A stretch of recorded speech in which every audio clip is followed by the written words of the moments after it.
Hello! Bună! Ne-am întors cu interviurile de Teatrul Azi la Festivalul Internațional Shakespeare din Craiova. Suntem la a doua ediție deja. Suntem aici cu Revista Teatrul Azi, publicație editată de Uniter prin Fundația Culturală CAMIL PETRESCU și susținută, finanțată de Ministerul Culturii. O am alături pe mine pe Lisa Wolpe, actriță, scriitoare, regizoare, americană, și o să schimbăm puțin registrul ca să putem să ne înțelegem mai bine. So hi, hello Lisa. Thank you for being here. What a blessing. Thanks for having me. And it's such an opportunity that you got to be here in this festival. For the introduction, I want to talk a lot of about your company, about your Shakespeare company, Yeah. Los Angeles Shakespeare Company. But for first, I just want to ask, how was your first time in Romania? And how are you feeling about the biggest Shakespeare festival in the world held in Romania, which is not actually the most expected thing to do in the world in Romania? Well, it's so exciting. You know, I'm working in Verona. I'm guest artistic director in Verona for the International Shakespeare Fringe Festival, which is part of the European Shakespeare Festival Network. And I just went to York and worked with Philip Parr in England. And now I'm here. So I want to know all of the European Shakespeare festivals. This is the biggest. And I met Vlad Dragulescu in Barcelona last year. We had dinner with Guy Roberts from Prague. And what a beautiful international community. I'm so impressed with Vlad. He is a beautiful man. And what he's doing here is incredible. And the variety of the artists that are here, and just the fact that I know a bunch of people from all over the world that arrived here in Romania. But what a beautiful city. I mean, the green pastures and the forest, just as you fly over it, it's so beautiful. And then this architecture and interesting people from all over the world, it's perfect. Thank you. So, Lisa Wolpe is an internationally acclaimed actor, director, a writer. She founded the Shakespeare, Los Angeles Women's Shakespeare Company, an all-female company that plays only Shakespeare plays. And I'm very curious because your Shakespeare ensemble is very gender fluid. You explore and cross a lot of themes about gender identity, about crossing the borders to understanding females today through the Shakespearean lenses. So I'm curious, where did this idea came from, and why all female? Well, I started being an actor when I was 15, and by the time I was 20, I'd played a lot of the female ingenues, Rosalind and Viola and Molière, and you know, the wigs and the corsets and the beauty of the young girl. And it's not a huge part. Victim, girlfriend, wife, whore, over and over, so that the man can have the adventure. But when you play Hamlet and you have 1,400 lines, or Ophelia, who has 65 lines, it's quite different. The chance to really express intellect and emotion and courage and life choices and consequences of your behavior, it's mostly the male parts. They have 80% of the action. But you know, Shakespeare was written for an all-male company. So it was written for any gender to play, basically. And so for us, it's been an incredible journey. I think I worked with about 1,000 women and girls in my company. I started it in 1993. It was never more than 50% white people, because we have a very racially mixed country, but not on stage. So I was part of this, idea that everybody can play everything, and you have to give everybody a stage. And then you see how magnificent they are. And because we had many of the same people for 23 years in my company, the same black woman would play the king, and then the queen, and then the fool, and then, you get to see all the aspects of them. And they get to develop and not always be, auditioning and trying to be beautiful and sexy, It's the interesting person. So it's been a great example, because I worked with all female for 15 years. Then I started working with men who wanted to play the female roles, like Lady Macbeth. Then I worked with trans people, trying to find out, what do you want to play? How do you want to be held in the canon? What you choose? Let's try stuff. So I went to England and I created something called Trans Shakespeare. We had 40 interesting artists, 10 directors, 10 dramaturgs, 20 actors of all kinds of genders, international people, and everybody played everything. And so we saw where their hearts were, and they got a chance to experiment. So I feel like an experimentalist in performance, but I think I've played more of the male roles in Shakespeare than any woman in history.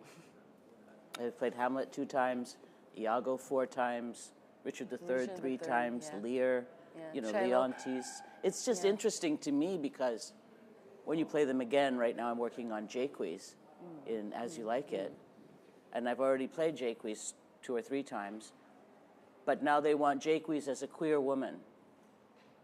I'm like, okay, that's interesting, you know? And it's a double with Duke Frederick, who's a man, so you could get more work if you can play more genders. In the United States, we don't have a lot of money for the arts, so you usually do a play with 10 people, but you play 30 characters. You have to be able to play something different just like that. So it's a great skill, I think. And also, when you play the male roles, you stand in power more often, so you get used to saying things that change the world in the play.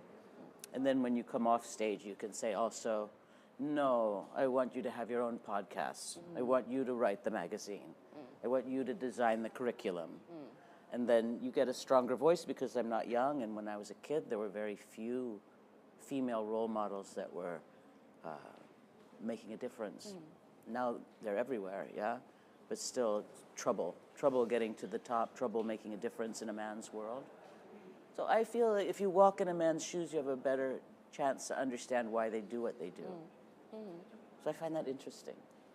And also for young women, when they're coming to Shakespeare, to be able to play anything, to play Hamlet, it's a great experience to craft moments on the stage, intellectual moments with the audience. So Hamlet says, "Frailty, thy name is woman."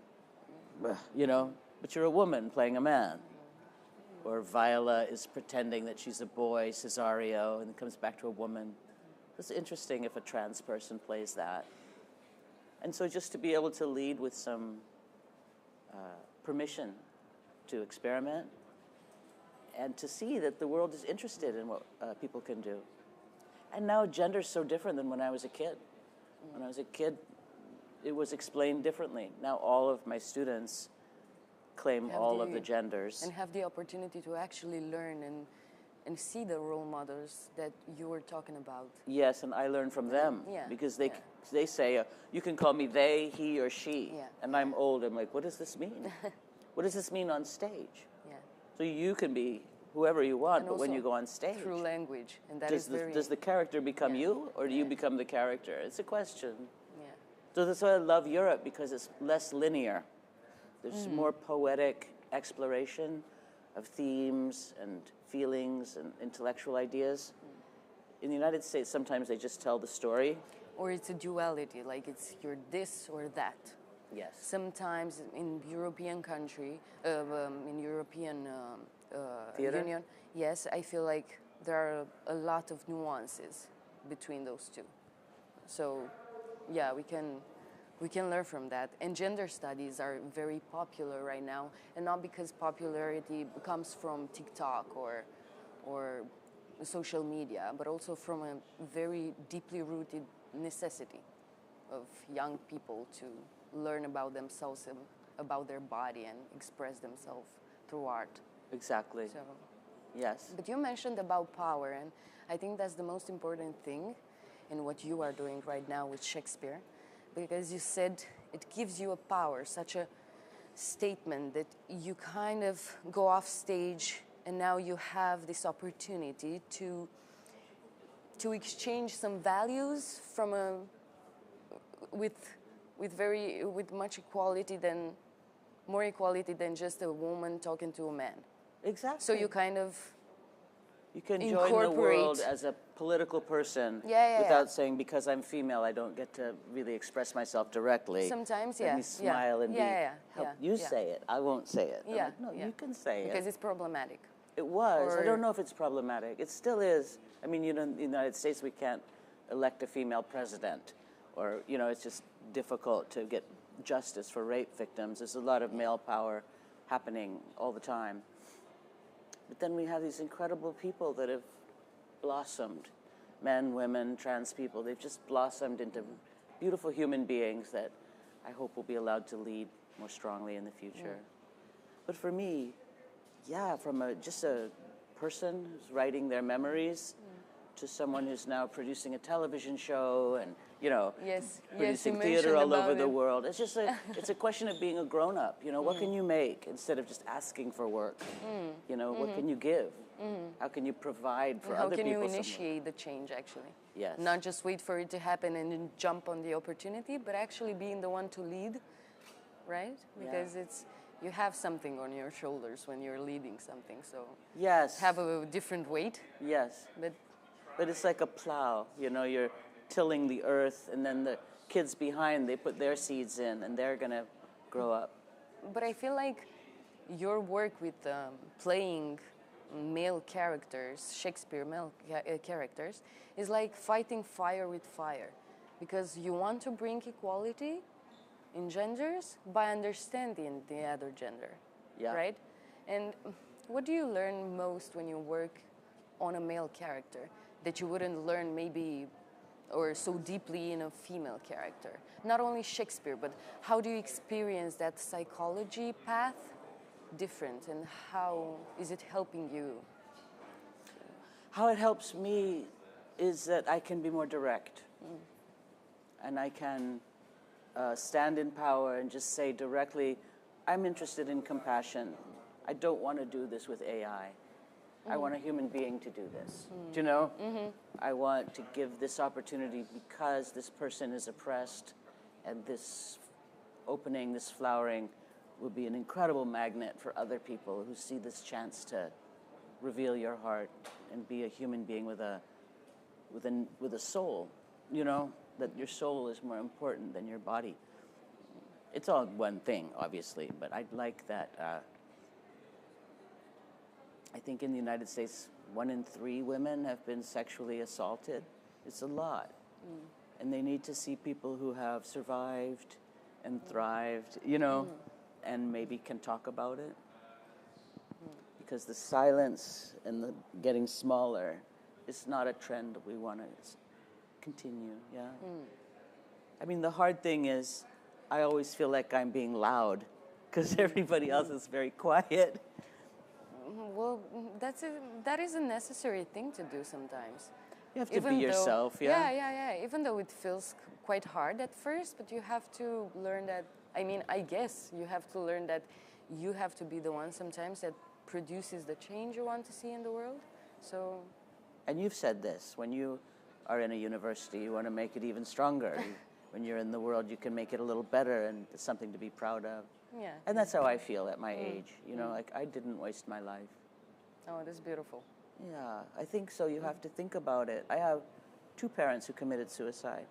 You have to think about it. Like, how lonely does someone have to be?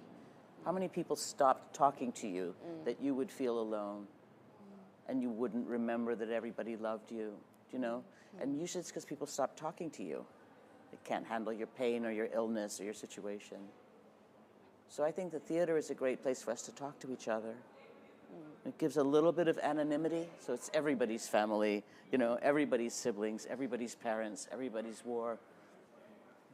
But it comes specifically from the details of living through a war that you understand what loss is, or what bravery is, or what takes away your hope, you know, what is despair, and how can we help? Because it's frightening to be a human being sometimes. Yeah. So I think theater, the root word of theater is the place where you see God. Theater, therapy, theology, they come from the same word. But here we could speak of many things that we find sacred and not just follow a dogma, you know, and follow just one group's healing thoughts. There's the beauty of it. This is the beauty of theater, actually, between all of these treatments, kind of therapy you can find, right? That it intertwines everything all at once. Exactly. And you also have to shape your mind to the plasticity. You have to encourage yourself to grow in time, because if you choose to follow a dogma, you just took a chance at it, and then you're set. You're Yes. set for the rest of your life, Yes. maybe. Yes. But with theater, you have to kind of search for reasons and motivations that you want to keep doing it. Because, as you mentioned, not only in the US, but in Europe is the same situation with financial support. There is absolutely none. I mean, yes, it is, but not the one you wish for. Not the one you can say, oh, culture is an important thing in Europe. We kind of forget our roots, which are deeply rooted in culture. And now the artists just have to work with what they are, what they have, like small companies, independent work, like you said. I think some of the best work is this inventive work. Also is a good training. So what? Is a good training for you. Is a good training because then you are prepared for everything. I think so. Like in the summers, I usually teach and direct in Prague at Prague Shakespeare Company because we do a summer program for maybe 120 international students, and especially for the kids from the United States because they don't travel as much. They don't get to go to different European countries. It's very expensive to go to anywhere. So for them to learn how to pick up a passport and fly to a country and take a tram and order a meal and make new friends and wander around in the middle of the night by the river with a beer, it's a great moment. And they're doing 2 shows and they're in class every day. And when you leave there, you go, oh, what a great appetite I have. Gee, a train to Paris, a train to Berlin. Let's go to Romania. You know, I'm probably the only person I know who's been to Romania. And this is my 2nd day here. I'm so excited. I just want to stay. But it's an appetite that you build, and you have to get through the airports and the tiredness and the, why would I do that? Do you know? But yeah, I think you're right. When you pick a dogma and the riverbanks are already built, it's a flow that's easier, but you don't get to be part of all the seasons. Yeah. You know, the rain and the growing and the cold and the heat. And you don't really have the freedom to choose. You have the freedom to stay. And it's a very important thing. You have free will, of course. Yeah. But you cannot exert it, like you cannot modify your path. You cannot change it whenever you feel like doing it. And the fluidity is not so great as when you choose art to be your elevation. Yeah, it's a big process, isn't it? Yeah. That you invest in. Like for you as a writer, to be surrounded by books and people and see events and meet a student who has never seen any of it, and to be the conduit for all of that weaving of an experience. I want to know how this is for you, so please walk me through it, because you're not only playing and directing these shows, you are writing them. So you create these worlds from scratch, and that is language. So everything is built throughout language, right? Yeah, but I do a lot of Shakespeare. I adapt Shakespeare, so I have something beautiful in the middle. It's not like starting with nothing, in a way. Yeah, you have the base of it, of course. You have the foundation, and it's a solid one. I mean, it's just so much fun to think with people who really are interesting. To think in a group of people, like, how are we going to make this moment? So you brainstorm with other people. It's not only you that in the rehearsal room, I do. Okay. Mostly I work alone. Okay. Because it takes me months to adapt something, if not years. I've been doing this solo show for over 10 years. It's still difficult to do because every word of Hamlet takes me in another direction.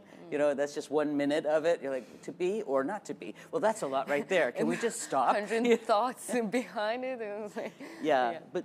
So I told you from my solo show, which is about my father's life. My father, Hans Max Joachim Wolpe, lost his whole family to the Nazis. They were all killed at Auschwitz. He was born in Berlin. They ran to Paris, then they ran to Belgium. They were all arrested and killed, except my father, who disguised himself and with his brother Alexander lived underground, pretending he was other people. Then they found his brother, and he was the last one alive. And he pretended he was a Nazi, and he spoke perfect German, and he got all the military secrets, and he walked across no man's land over to the Canadians, and he said, here's all the information. Let me fight with you and avenge my family. So then he helped the Canadians in France turn the tide of World War II. and was shot and, you know, machine guns, and ended up in a hospital in Canada and became Canadian. But that whole journey of his, I think about when I play Henry V, when I play Richard III, when I put on my war stuff, you know, and I step into a battle scene like Harfleur and Henry V, shouting that we'll put your infants on spikes and we'll rape your daughters and we'll kill your old men. And like, who says that? And then you think about, you know, one Jewish man, the last person in his whole family going, stop, you know? And even if I play Shylock, who's not a perfect person, I know why he's upset. You know, I know what he's angry about. I am a Jew. I just lost everybody in that war, so I wasn't raised in the Jewish tradition. But my father's family were rabbis back to the 1600s. It's all lost to me. And now I find my family again by researching, by performing, by talking about it.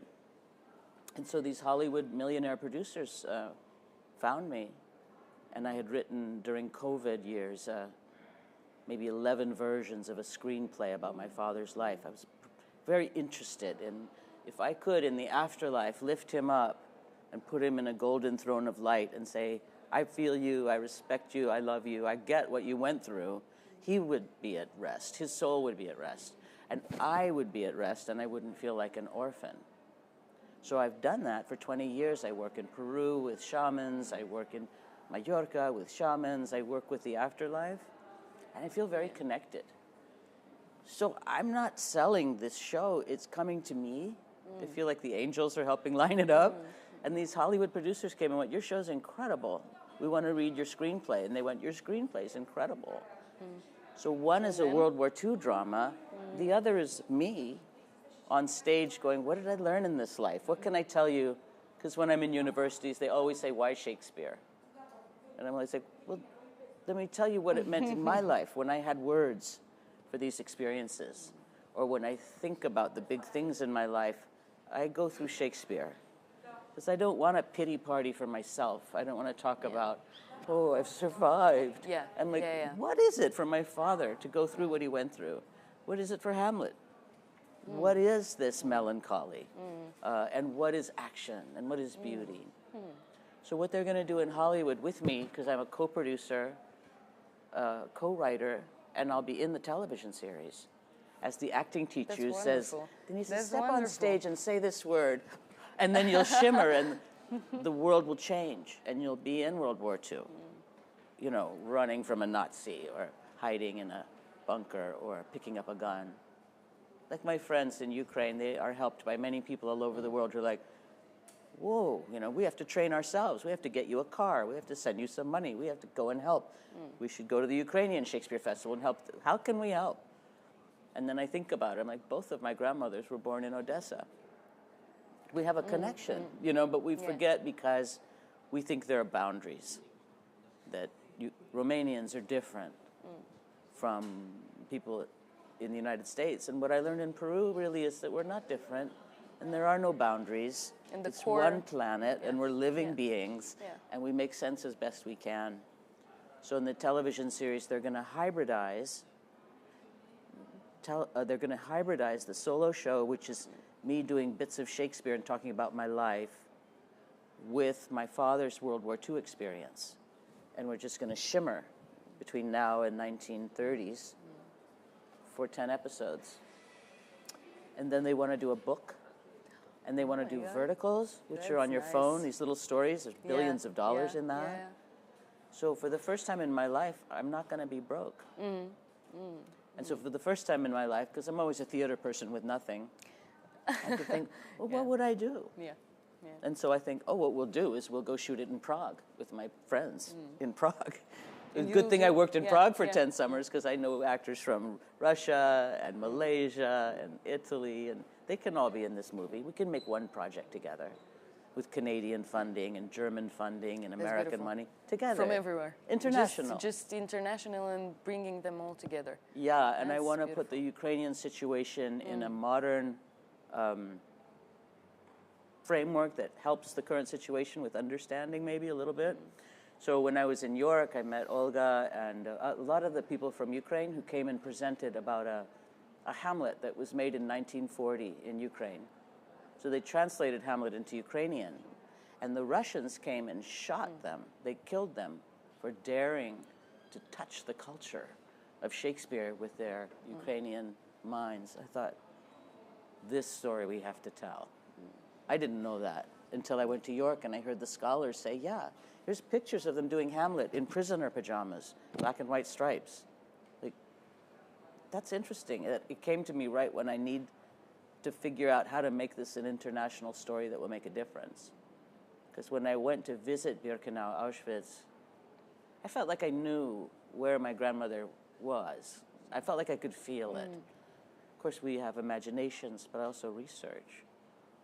So I think it's important. Maybe I'll go to Gdansk next year, or this year, I don't know. And yeah, visiting Poland is interesting for me because my whole family died there. And next to the concentration camp, you have little houses with flowers and dogs and children. You're like, how do we live now? What do we remember? Yeah, yeah. But I know when I went to Berlin, it felt very present, that they were very thoughtful people who were holding the past and the present with mindfulness. And I want us to be able to do that in the theater and not pretend that we don't know what we know. And we're not political beings. And we pretend we're not political beings because sometimes you see artists who just don't want to dare say things up front because they still fear being accused of thinking something different from other people. It's a real danger. And then I think about it with artists in my country and I wonder why, because we have TikTok, we have social media, everything on there is sometimes problematic or dangerous or offending. So why don't you want to speak your truth? Because You mean they can do it on social media but not in a conversation? Yeah, in a conversation, in a theatrical dialogue. Why? Is it that we are still scared of the consequences? Yeah, but also you have to dare to do so. Well, courage, my clown teacher, Mary Conway, always said courage, courage. It's a French word meaning time of the heart. Yeah. So what is on your heart? What are you feeling? Comes with, yeah. So we have a lot of political trouble in the United States. So it's on my heart every minute of the day. And I'm sure it's more so everywhere else. Yeah. So what's at risk? And how to be the teacher that you needed when you were a kid, who would say the things you needed to talk about. But all the kids are not the same. Some get very upset when you're political. Like, I can't hear it. No, I'm going to call my mother. I don't want to learn that in university. It's too hard for me. So sometimes there's some pushback about the inquiry, but not usually. Most people have a real appetite for language. The people I meet in the theater are looking for a full expression that makes it worthwhile. The sacrifice of being a rich person who can afford a house and children, you know. What do you get instead? Or how can you do both? So I think sometimes the superficial stuff gets more money and makes you feel like you've made more money. But I'm just starting to make some real money, and I don't think the money's going to make any difference at all. Yeah. Really, for me, the money is I can take you out to dinner, have a longer conversation. And it's an opportunity for you to bring all of those people right together. Because maybe all those people that you mentioned, the friends from Poland, from Germany, it's an opportunity. Money really are this thing that you can just... I feel very proud to know you, even after an hour. Do you know? It's very cool to meet interesting people, I think. I think it's worth more than anything is to have a conversation. I hope to be worthy of it. And because you mentioned your family past and your history, I'm curious what is your process and how can you start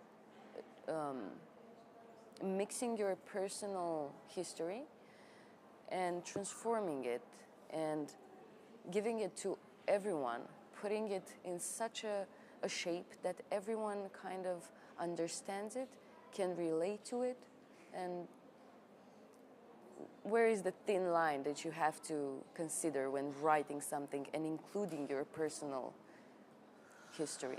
So you can also be not relevant, because everything is relevant if it's made with honesty, but just be honest with people and try to understand them also while understanding yourself. Yeah, it's tricky, isn't it?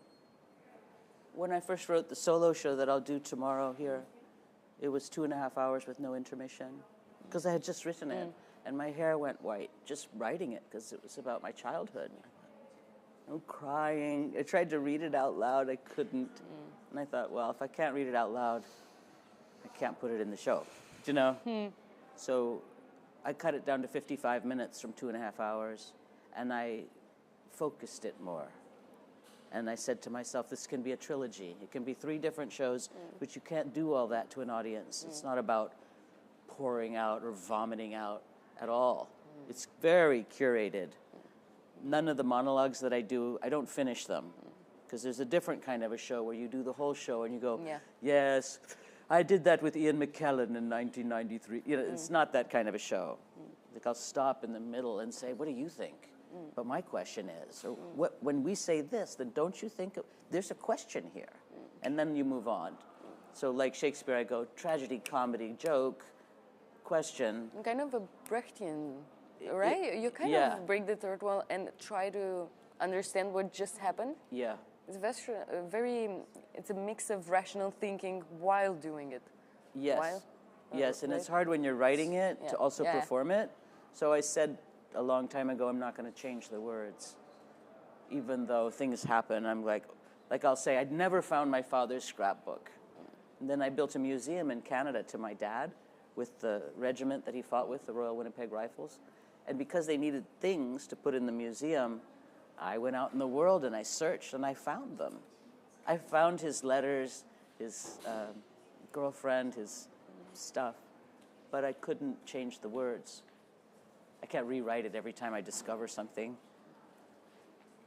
Still, now that we have fascism in the United States in such a big way, I can feel the 1930s more deeply. You know, I didn't feel it so much in the 60s and 70s and 80s because I was living in a bubble. It wasn't touching me. I was a university student, I was a journalist, I was an actor, I was getting married, I was getting divorced, I was, you know, but now I can see what they were going through. I can see my neighbors getting snatched. I can see the concentration camps going up. I can see the money being taken. I can see the militarization of our country go bananas. And so now I have a more question about what can I do? What could they do? Why didn't they leave? Where would they go? How could they go? You know, you wonder about people's choices, but when you get into another situation, you're like, oh, I suppose it's like having kids and then you think about your mom, you know? Yeah, not just blaming, because this is what you're underlying, right? Not just blaming everyone and everything because it's not going in the right direction as you want it, but just understanding it and try to go somewhere in between and see, wait, it went wrong maybe as we see it today because they did not have a choice. They had to choose this because otherwise they would have been, killed or just spiritually killed. Or for all my trans friends, and I have a lot of trans friends, they're in real danger every day. Yeah. And so you can blame them, like, why can't you just fit in? But if you've grown up as someone who doesn't fit in, you know, you want to belong, but you don't want to fit in the one way that doesn't work for you because you're different. Yeah, so I think it's important. And I think it's, you know, where's the thin line, you say? So in Hollywood, they're asking me to do verticals because there's a lot of money in verticals. And now I'm pushing back. Like, you want every person, millions of eyeballs on this, but you haven't thought about what it is. You just want the money. You think with AI and celebrities, you can do what I do on stage with no money, but you don't know what a chakra is, or what a soul purpose is, or how to reach the heavens with your thoughts and prayers. Why would you? And then, of course, I realized, no, you do. You just don't think people should work for free. And I was raised in the theater, and I can't even imagine what they're talking about. But the content now is the important thing. Like, to be able to write a television series, which is what I'm beginning now, is very different from writing a play because it's not 10,000 people that you reach. It's 10 million people. And so accessibility, which you mentioned, you know, they're saying make it accessible. I'm like, no, make it better. Yes, make it complicated. yes. Make it brilliant. Shakespeare's not complicated. It's that you don't understand exactly what we do because we live in Shakespeare. It's not difficult for us. And you cannot objectify yourself and just get out of the situation so you can observe it. That's why maybe, because you cannot rationalize, you're not rational during the moment. So maybe while doing it, you're so passionate. And I feel like in Shakespeare, the passions and the dark side in a good way are so intense that sometimes you just have to take like 10 steps back to understand what actually happened. Maybe that's why you say accessibility is not the first thing you should think of when it comes to Shakespeare, right? Yeah. And when it comes to your history, your personal history, because what does it mean to be accessibility? Like, just make it easier? Yeah. Make it easier and... Make it easier. Yeah, they said, so we'll do a thing and you'll call yourself Madam Shakespeare and you'll go into every taxi and supermarket and you'll find someone and and you go, it's easy to, everybody can do it. I'm like, no. But the profit will come because this show won't be. I mean, I think for you, I've read about your shows a lot. I'm so excited to see it. It's Shakespeare, gender, an alchemy of gender. But also, I think that it's important that you mentioned in your interviews that it's not made only for it's not made for the profit or for people to just buy tickets and come to your shows like 10 times. They see it once, they know they will remember it 10 years later. So you have a special relation with time. Yes. I feel like you understand time, and I want to know time how... is an interesting subject, isn't it? Yeah. Because also when you're alone on stage, you have to understand your inner clock, right? Yeah. How is it to have this dialogue with, I don't know, like 600 people in front of you? I think it's beautiful. I think it's difficult for me to clear myself.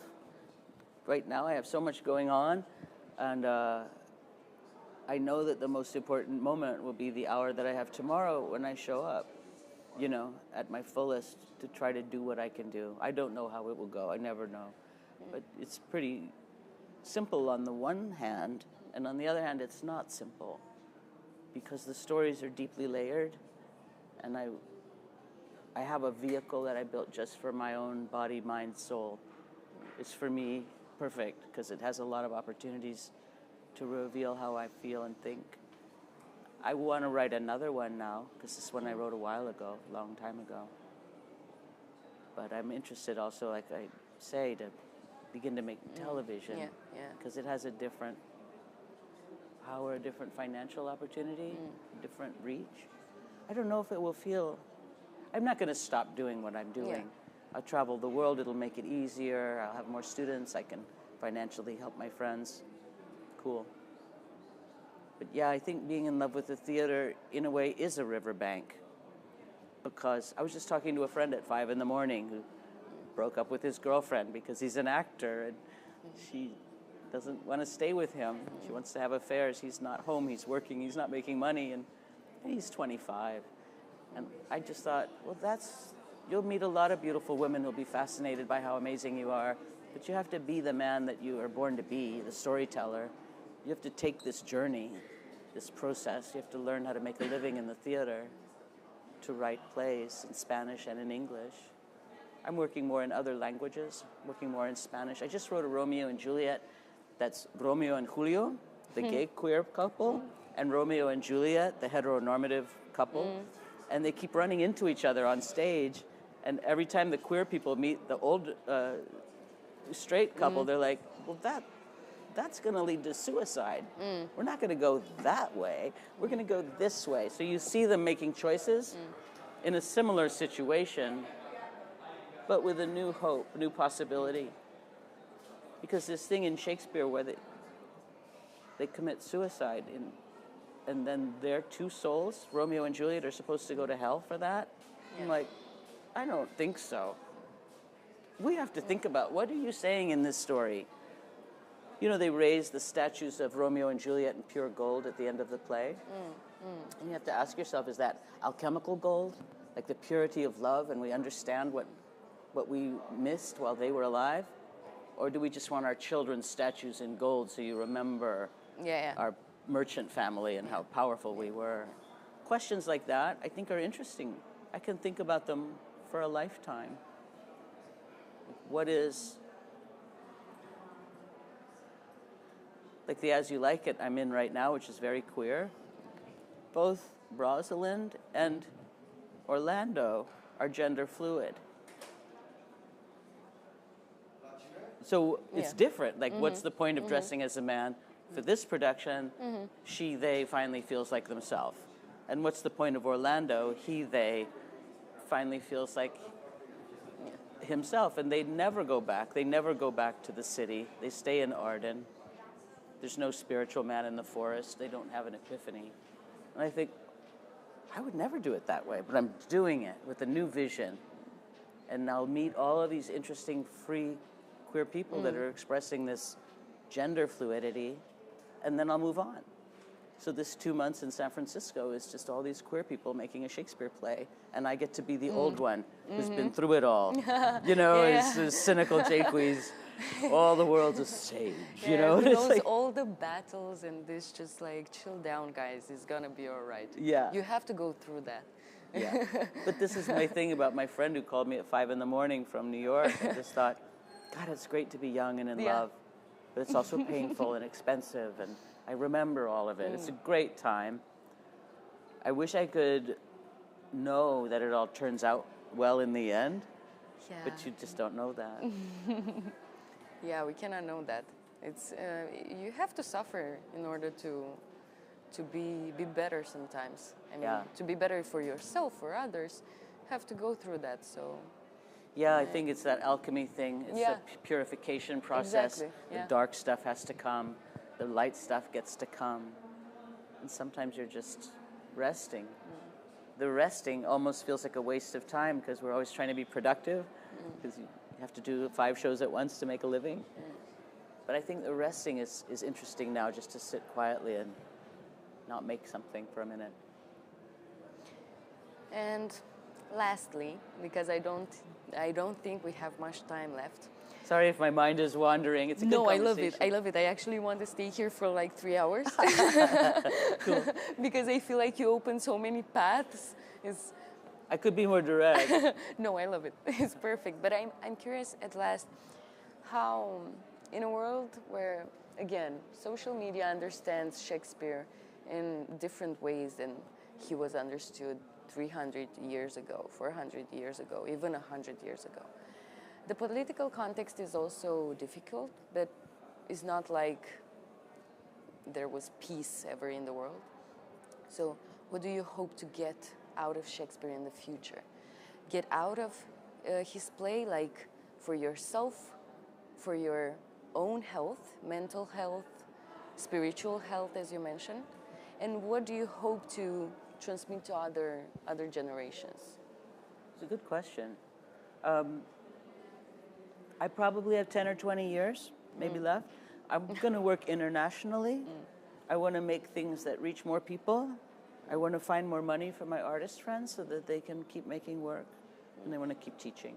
I have a book to write, a series to write, and I'll always be doing plays because I like being on stage. So what I hope is I have to find the content that will be enlightening, inspiring, and just make smaller chunks because people don't have that much focus time now. Yeah. But if you can, in a minute, give them something masterful, like just you talking about for a minute, it's enough to kind of go, I must go to Romania and meet her. You know, you have to edit, you have to curate, you have to be poetic. I think that's what poetry is. You distill a longer conversation into the perfect few words. I saw Peter Brook's Hamlet maybe 40 years ago. It was just a circle of cushions, and they didn't do much. But I think when you get older, you think about simplicity. And for me, doing my solo show, there's nothing in it. That's what I ended up with, there's not even a glass of water on stage. There's no chair. There's nothing. So I can go anywhere to do it, in a big theater, in a library. I can do it anywhere. It just needs me and the audience, yeah? So that kind of simplicity I want to look toward. I don't know why we have to spend so much money. I mean, it's interesting. I just saw Cynthia Erivo do Dracula. It must have cost $1 million a night just to put that on. They had 20 cameramen on stage with IMAG layering her, and the whole theater was full in London. And then you wonder, but she's talking so fast and she's so busy being on camera here, on camera there, changing a wig, that I would rather be in a small theater just with Cynthia Erivo talking and singing than watch this amount of money being spent to layer images. It's like trying to make AI out of the very moment she's actually in. Do you know what I mean? So I think if there's a simplicity, I think people will come back to the simplicity of theater from the overwhelm of social media. I don't think that social media is that satisfying. I know that it actually increases depression and isolation because the relationship with the phone, it doesn't really deeply fill you the way a conversation will. Like, I'll remember this conversation for the rest of my life, but I may not remember what I saw. What you saw on a reel, You know, so how do you make social media more potent? It overwhelms your senses. So you're not, it's all your you kind eyes. of feel like you're here and everywhere. So at the same time. So you're not present in this exact moment. That's right. So that's what I want to do, is put the phone away and have a deep dive myself. But I don't want to do it at the cost of being an international person who knows where my friends are and what they're doing. So it's useful. But I think we have to curate our experience. It's like picking up a book of poetry before you go to sleep. Used to be a regular practice, and now I pick up the phone and I don't feel as peaceful.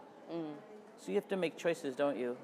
Like drinking water, getting art and human connection, and don't worry about it's time. It's this timeless feeling that you talk about. This, you step back from the character, but in a way it's the personality and the ego that steps back.